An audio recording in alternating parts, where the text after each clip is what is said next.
Hey guys, so today I want to show you guys how to replace broken fill valve. So water is still getting in here, overfilling the pipe here, so it's not working properly, this fill valve, and waters keep on leaking gradually but non-stop. So we need to get that fixed, and today I'm going to be replacing it with this fill valve where you can get these actually in your local hardware store, whether it be Lowe's or Home Depot. And this is universal, so we're going to be replacing this. Simple, straightforward process, but just wanted to quickly show you guys how to fix it. We're having the same issue, which most likely is actually causing by broken fill valve. So before we start anything, we're going to make sure we turn off this water supply line here, so that way no water is coming in any longer. And we're gonna release all this water.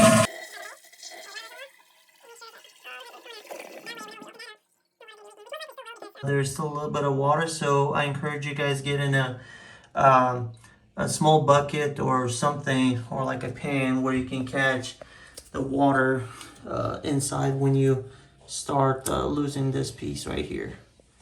So I just unhooked this wire here, the cable that supplies water. So as you can see, water is still dripping a little bit. That's why I got this the bucket.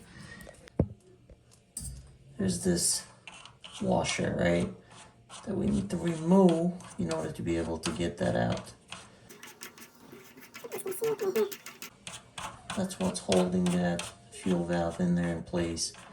So we need to get that out first, and just be prepared to have some water coming down through there. So it's always good to have extra pair of hands. It's especially difficult when you're trying to record it and do it at the same time. There you go, out of the way.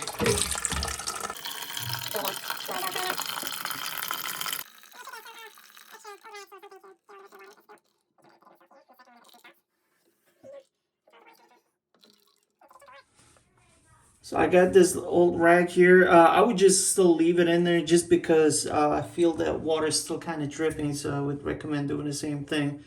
Just set one down there so it just soaks up all the water that's coming down. But now we should be able to just lift this piece up and take it out. Make sure you got no water left in there. There you go. That's the old one. And now let's open the new one. All right, now we're gonna open this new one.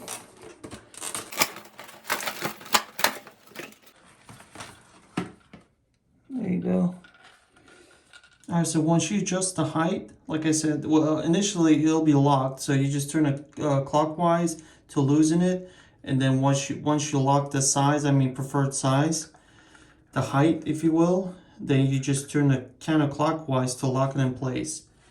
And then you place it as such back in there. And now we're gonna use this locking washer. This side, more of a curved side, is gonna be facing up to lock this angle. But anyway, you get the idea. You just lock that in place.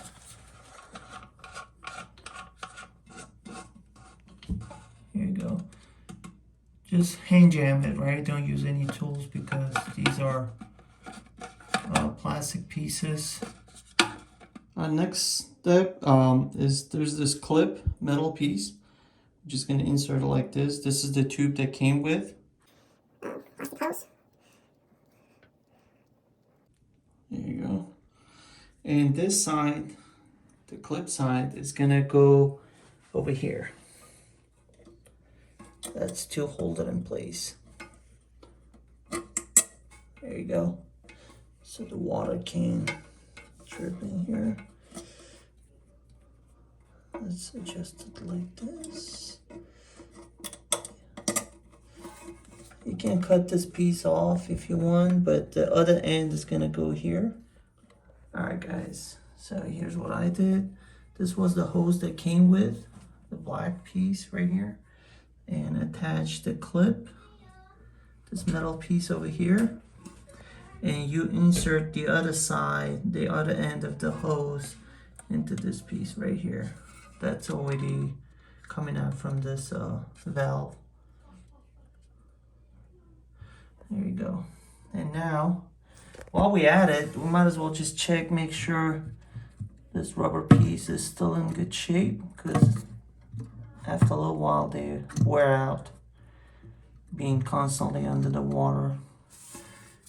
Alright, the next step is going to be hooking up this water supply cable back into the new valve.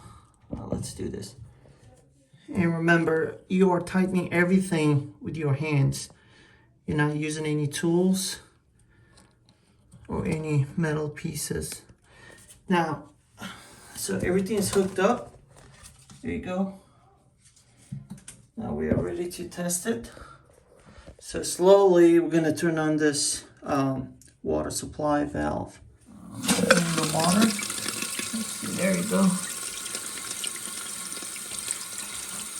Make sure nothing is leaking on the bottom. So far nothing. Now we're gonna see.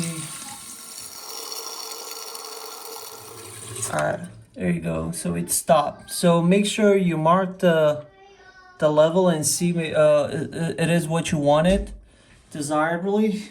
So once it stopped, now let's look over here inside the toilet bowl itself. So now, as you can see, no more water leakage. But here's what we're gonna test. So now we're gonna let all the water go from the reservoir.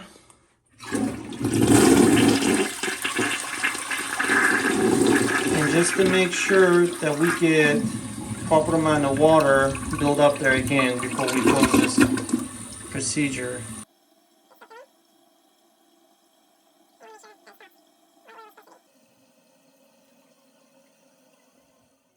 There we go. So it filled up again. If you think that's a little too much water for you, you can always lower the valve here, the height of it, where it'll stop it.